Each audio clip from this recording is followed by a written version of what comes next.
Hey there, buds. Big Tim here, and welcome back to Spooky Chronicles, where I tell you about some of my Native American spookiness and other ghost stories and demonic stories and stuff like that about ghosts that follow me around.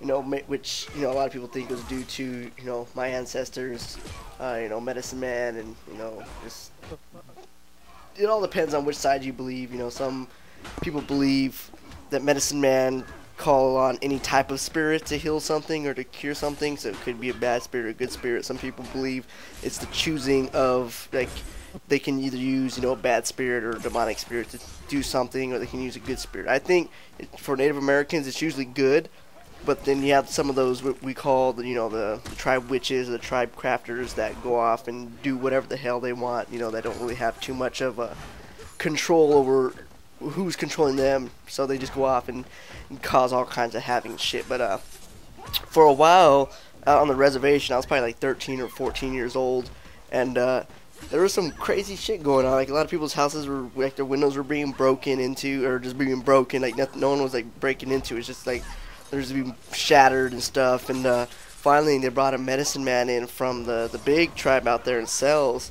and he was saying there's two devils out on the res. There's one in this big ass tree next to our house, and there's another one in a tree next to one of my cousin's houses. So they go over to the house over there, and they scared that one out of the tree, and they actually took off into the desert somewhere, they said.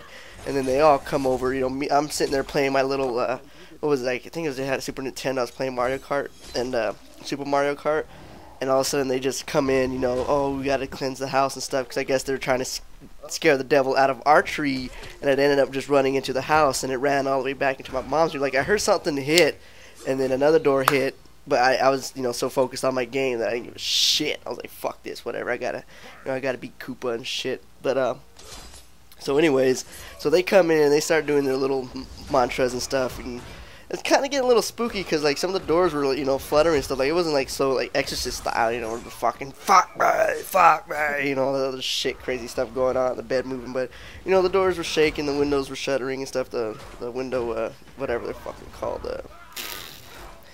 the thingies on the window, shutters, I don't know what the fuck they're called, but, yeah, they're just fucking going crazy and shit. Finally, one of the guys caught the thing, like, because there's two methods of scaring ghosts, as far as my tribe believe. It's smoking it out, just creating so much smoke in the house that it goes away, or by capturing it in a candle, or like a flame stick, or something like that, like a torch. And so they're trying to smoke it out, but they couldn't smoke it out of the closet, because they went into my mom's closet, they couldn't smoke it out. So he got a stick, lit it on fire, and he caught that thing, and, like, he was screaming, get out the way, get out the way. He goes running straight out of my house and freaking throws the motherfucker out in the desert, and then you just see the stick, like, stand up and then just fall back over again. I was like, that was fucking it.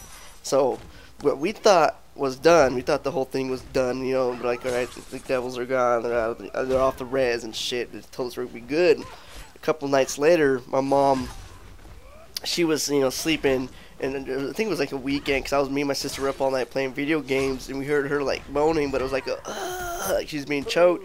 And we both go in there and open the door, and we see, like, this white thing over her, like, kind of, like, sitting on her stomach, and it looked like it was choking her, then it's like, it looked, or like, it got shocked or whatever, and it just flew out of the room. So she was all like, we're like, what the hell happened? She's like, I was having a bad dream, and someone was, like, trying to choke me or something. And we didn't want to scare her, because, like, her dad, like, messed with all, like, the black magic and stuff back in the day. I guess he used to have out-of-body experiences and stuff. Like, he knew how to, do that whole out-of-body thing, and there's a couple of little things he used to do that are pretty trippy. But, so, we didn't want her to freak her out with that. But, we ended up telling our chief, and so he called back the medicine man again, and to find out there was another one, but it was in our house. It was actually in the closet that they chased the other one out, so they redid the whole thing all over again.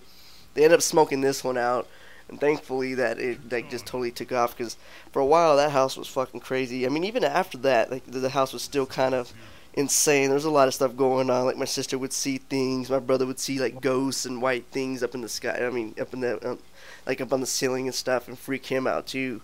My older brother, man, it would trip us out sometimes. And I remember we were at a party out in the res, and it was a big party. There's a fire going on and stuff. Everybody's having a good time.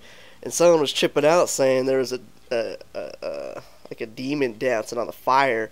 And like you can see something like a shape in there, but we just figured it was the flames and stuff. He's like, no, it's a demon, it's a demon, and we just keep dancing in there. Like no one really paid attention because they're all drunk and shit. But I was looking, and I mean, it really looked like there was something dancing in that motherfucker. I don't know what the hell was going on, but that shit was fucking tripping me out, man. But and then I actually want to tell you like a tribal story as well that kind of gets passed down through generations. I can't remember the thing's name, but it's called like the demon goat. So out here in I think it was Gila River, there's a bar and everybody's out there, having fun and stuff, dancing and shit, having a good time, drinking some beers, and someone just walks into the bar and kind of shows up on the dance floor and starts dancing. And everybody's having a good time. And then one of the girls that this person was dancing with ends up screaming and looks down. And everybody looks down. And they see that he has like goat hooves and shit. I mean, it sounds funny as fuck, but he's all dancing around and shit, fucking going all crazy. He ends up dipping out of the bar and running down the highway. And they say that if you're driving along, you can see him running along with the car. And if you actually see him, he will make you wreck. It's fucking trippy because one of my friends, Sport, he's like a cousin of ours. Like this is weird. Like, our cousin is married to his sister, so he's like a cousin of ours. But one day he was driving from not the same bar, but it's like a different bar. But he's driving down the same highway, and they're all drunk and shit like that. But his best friend Quana saw the dude running alongside. He's like, Sport, hey, check this out, this fucking thing, he's running with us. And Sport's like, oh, that's I wish I could remember the fucking name. It's like a tribal name or native name they called it. But I'm gonna call it Goat Man for all you guys out there. You can call it Goat Man. So then they're driving. They said they saw it just dip out into the desert, like it didn't do nothing. So they're turning onto the road towards by our res. And as they're turning, I guess the thing came back and hit the car and flipped them over. I mean, trippy, because they ended up in the hospital next day because they crashed and shit, and they had to do a whole bunch of shit to them. Like one of them had to get their whatchamacallit removed, their kidney, because I guess it blew up or something. There's some appendix or something blew whenever they hit from the crash. They had to get that removed and shit. I mean, that's fucking nuts. I mean, little goat man demons running around and shit. But there you are with the little spooky chronicle. Kind of funny, actually, because some tales are kind of like that. Spooky tales get kind of funny. You're like, that is so far fetched that it's actually kind of ironic and goofy. But when you're there and you're seeing this shit, man, it's not that funny. I can tell you this much right now. I mean, there's some shit out there that you can't even explain, and you wish you could and record it, but once you record it, you know how that goes. It's all fucking over. But there you are, little spooky chronicles. Come back with you guys with some more stories from the reservation. Check you out later. Peace.